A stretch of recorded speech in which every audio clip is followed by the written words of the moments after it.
Aleluia, aleluia, aleluia.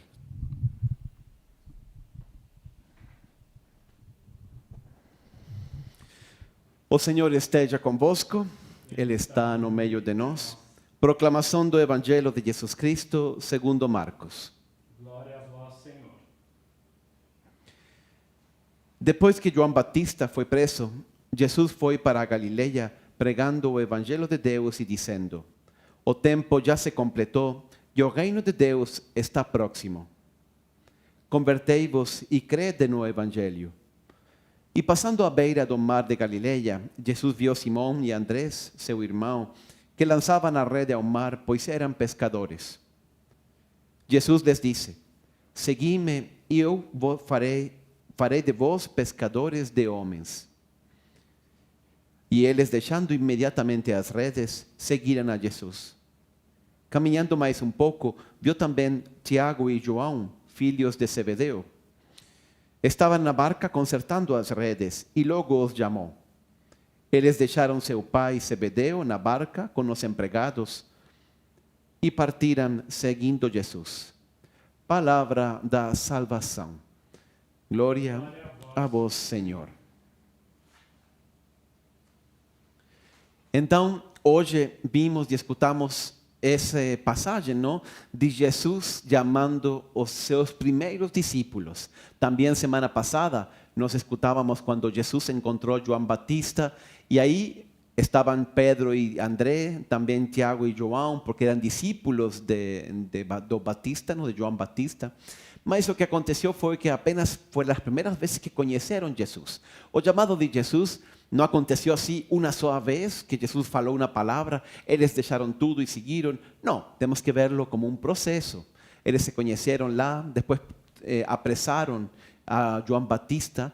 Então, seguramente, os apóstolos ficaram com medo depois disso e voltaram a Galileia. Aí Jesus foi para a Galileia e os encontrou aqui na barca. Ainda falta mais um episódio importante, quando Jesus faz a pesca milagrosa e chama a Pedro, a Andrés, e termina de ganhá-los. Pouco a pouco, ele vai conquistando o coração desses apóstolos. Mas o grande tema da liturgia de hoje é o chamado. Também vimos na primeira leitura a Jonas, que por segunda vez, dice o Evangelho, Deus chamou a Jonas. Claro, porque a primeira vez, Jonas não quis escutar a voz de Deus, pegou a primeira baleia que encontrou e foi exatamente na direção contrária. Então, por segunda vez, Deus chamou, de uma segunda oportunidade, a Jonas e ele foi para Nínive a pregar. É o chamado. Na verdade, todos nós temos esse chamado. Deus, em certo sentido, nos criou com uma finalidade. Ninguém está aqui por casualidade. Este é o grande tema de nossa vida. E é o grande tema de nossa vida porque existe um fato que nós não podemos suprimir. Inclusive aqueles que não têm fé, inclusive aqueles que não acreditam em Deus, que nunca escutaram uma homilia destas. Existe um fato que por muito que nós queiramos não pensar nisso, ele volta uma e outra vez. Não? Como o cachorro que você bate e ele volta uma e outra vez com você. E esse fato é a morte. A morte é a que nos obriga a questionar-nos o sentido de nossa vida. Qual é o propósito pelo qual estamos aqui neste mundo, nesta vida, e fazemos tudo o que fazemos, se al final tudo acaba na nada? Eu sempre penso que a vida, eu gosto desta imagem, de uma vez inventei esta imagem, não sei se já contei para vocês, mas aí vai de novo. A vida é como um avião. Imagina que você vai em um avião, em um voo transatlântico, não? Muito longo, e aí o avião não tem poltronas, não tem assentos, nada. Aí você tirou tudo isso, colocou um DJ e montou uma festa muito grande. Não? E aí todo mundo vai curtindo da festa, porque a vida é uma festa. Muitas vezes, não? Então, aí você está dançando, cantando, bebendo, e em um momento dado, depois de tanto beber, você precisa ir ao banheiro, então você vai na parte de diante do avião e abre a porta do banheiro, mas você erra. E em troca de abrir a porta do banheiro, abre a porta da cabina. E aí você vê a cabina e vê que não tem ninguém, que não tem piloto. Aí você fecha a porta e fica pensando: será que vi bem? E abre de novo. Não, não tem piloto. Aí você tem duas opções. A primeira, fechar efetivamente a porta e pensar, olha, não temos piloto, mas tudo bem, a festa está muito boa, vamos curtir da festa. E voltamos aí a curtir e a desfrutar de tudo isso. E pensar que isso não existe. Pensar que o problema de que algum dia vai acabar a gasolina do avião é um fato. Seria uma grande inconsciência. A outra opção seria, você vai com o DJ, apaga a música e fala, pessoal, entre vocês tem algum piloto aqui? Porque se nós solucionamos o problema de aterrissar, gente, não podemos curtir a festa. Isso, em certo sentido, é a vida. Se nós não solucionamos o problema da morte, se nós não encontramos uma resposta para isso, nós não podemos curtir a vida. Muitas das coisas que nós vivemos, etc., nós las experimentamos, mas sem sentido, não? Paulo dizia na segunda leitura, o que fica agora é que os que têm mulher vivam como se não tivessem, os que compram coisas como se não possuíssem nada, os que curtem da vida como se não curtissem nada. É porque tudo aqui passa, se você não dá um sentido a tudo isso. E muito mais quando nós encontramos o problema do sofrimento. Então, a vida precisa um propósito. Então, aí vem o primeiro grande ponto desta homilia, que é responder como os homens vamos a encontrar o sentido de nossa vida. E eu acho que existem vários caminhos. O primeiro, que muita gente sigue por esse caminho, é perguntar a los filósofos, especular, pensar. Será que eu assim consigo descobrir qual é o sentido de minha vida? Por exemplo, indo a los filósofos gregos, por exemplo, vendo o que falou Aristóteles, Platón e tantos filósofos ao longo da história, Descartes, Rousseau e os modernos, Bertrand Russell e tantos outros. Será que desse jeito eu consigo descobrir qual é a vontade de Deus? Tem um filósofo, que é catedrático de uma universidade americana, ele se chama Hugh Moorhead. Hugh Moorhead. Ele já faleceu. Mas ele era um catedrático importante da Universidade de Northwest, em Illinois, em Chicago. E aí ele se dedicou a isso, a investigar qual é o sentido da vida. E o que ele fez? Ele, depois de ler muitos livros, ele tem uma biblioteca com mais de 700 volumes sobre este tema do sentido da vida.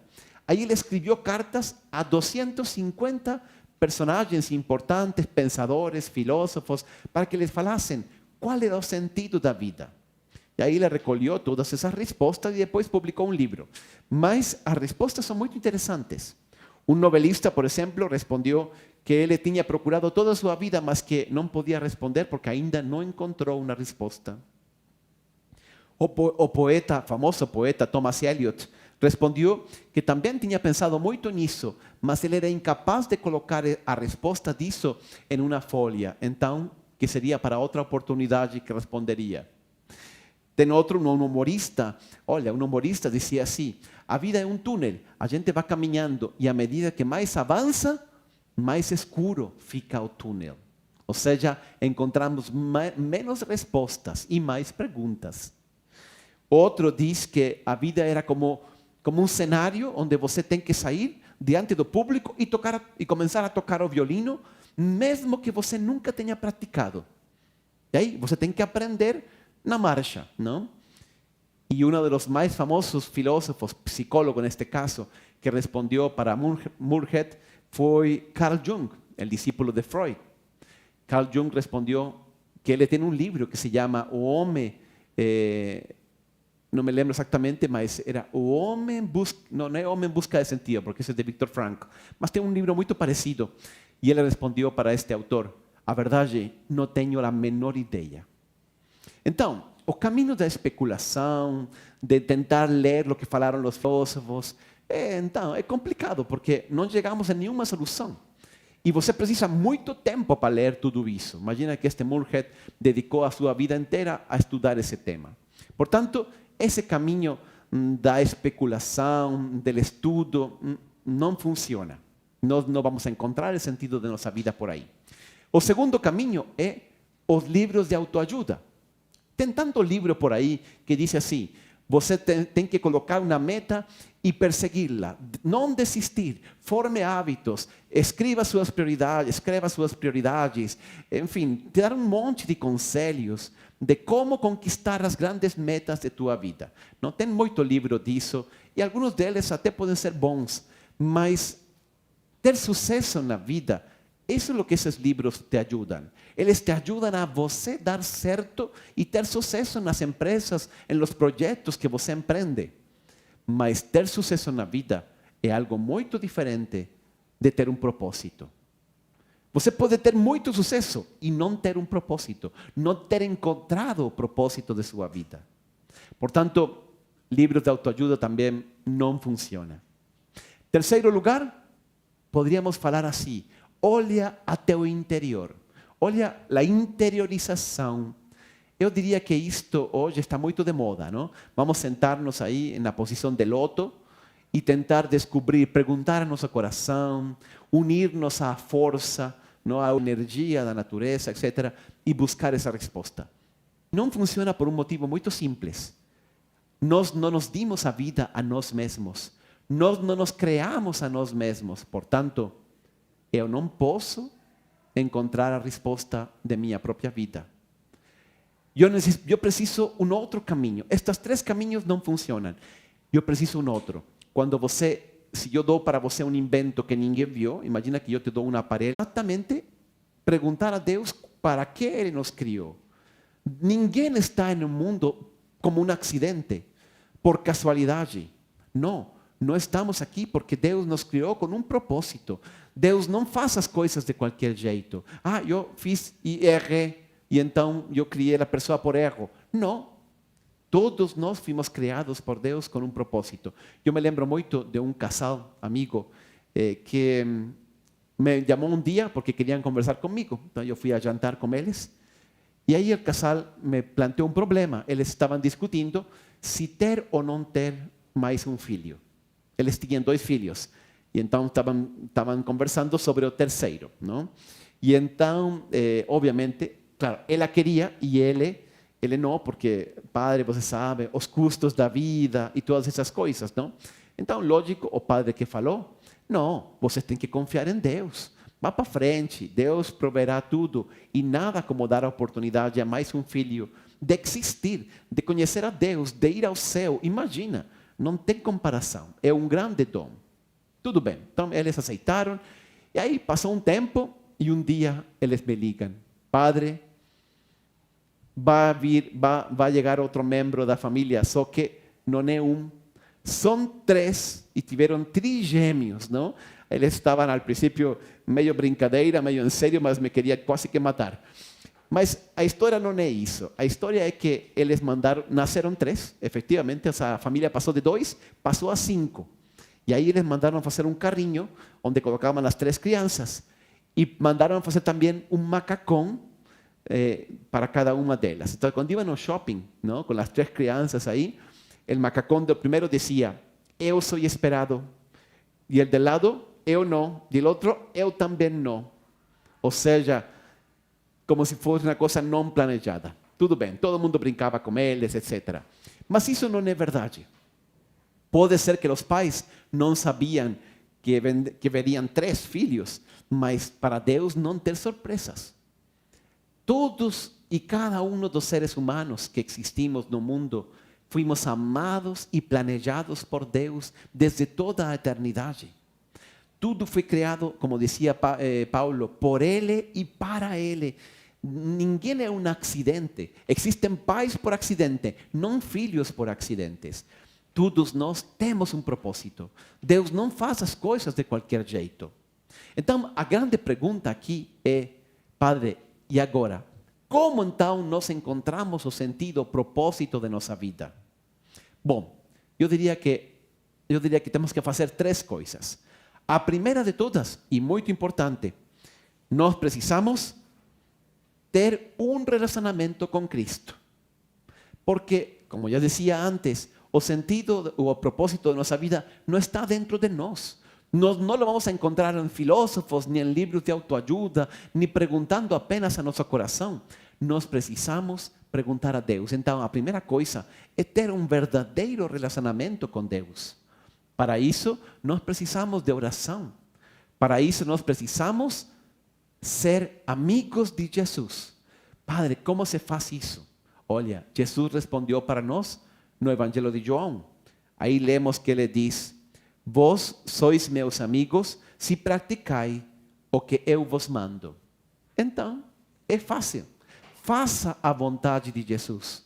Faça as coisas ao jeito de Jesus. Tente seguir o caminho dele. Dedique tempo para a oração.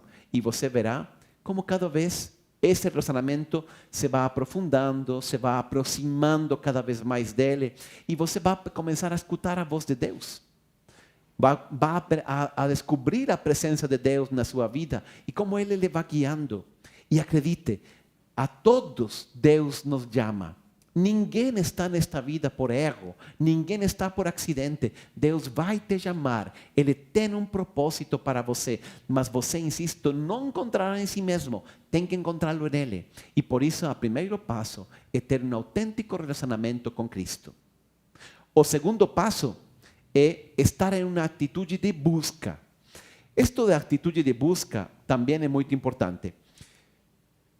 Se você pensa, vou colocar aqui um texto de Efésios, de Paulo. Paulo fala assim: Deus nos escolheu antes da criação do mundo para sermos santos e irrepreensíveis em sua presença.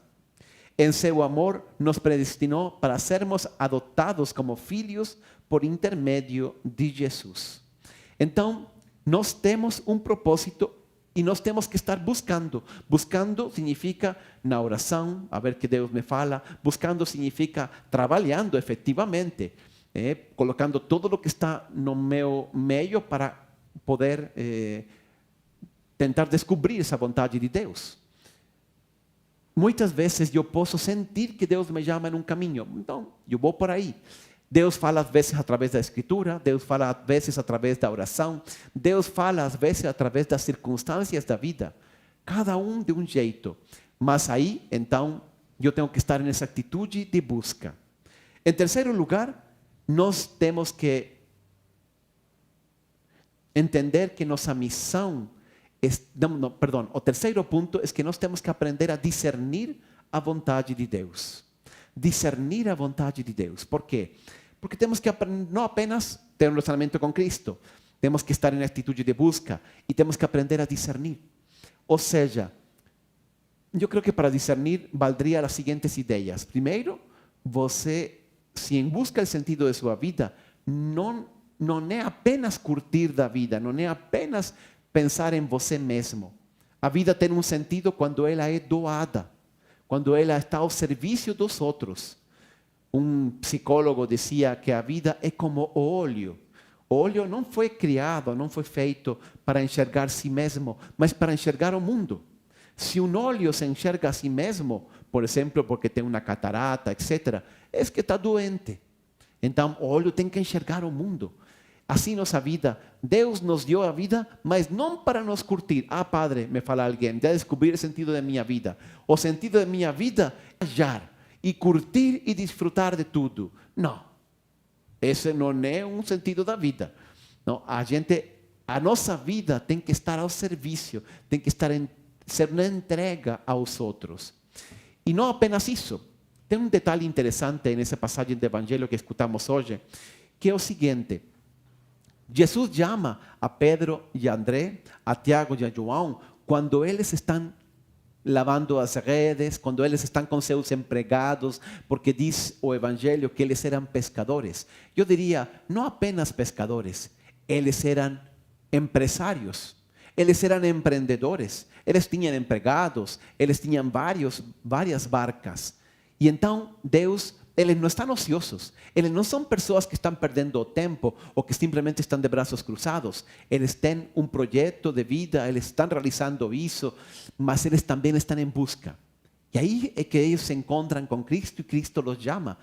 Mas para uma outra empresa, para a maior empreitada que pode existir na história, que foi a salvação do mundo e a criação da Igreja Católica, que durará até hoje 2000 anos. Imagina, Deus Jesus escolhe empresários. Jesus escolhe empreendedores, pessoas que estão na busca e que têm o coração e a mente aberta e que sabem arriscar. Todas as deles, Pedro, André, João, Tiago, eles estão com as mãos ocupadas, têm empregados, enfim. E agora eles deixam tudo isso para trabalhar em uma outra empresa, que é a empresa da igreja e da salvação das almas. Eu acho que quando nós encontremos nosso sentido de vida, esse discernimento também vai ser nesse sentido. A minha vida e a minha missão deve estar conectada com essa missão de salvar os homens também de Cristo. Então, vamos pedir a Deus que nos conceda essa graça de realmente encontrar nosso sentido na vida. Que assim seja.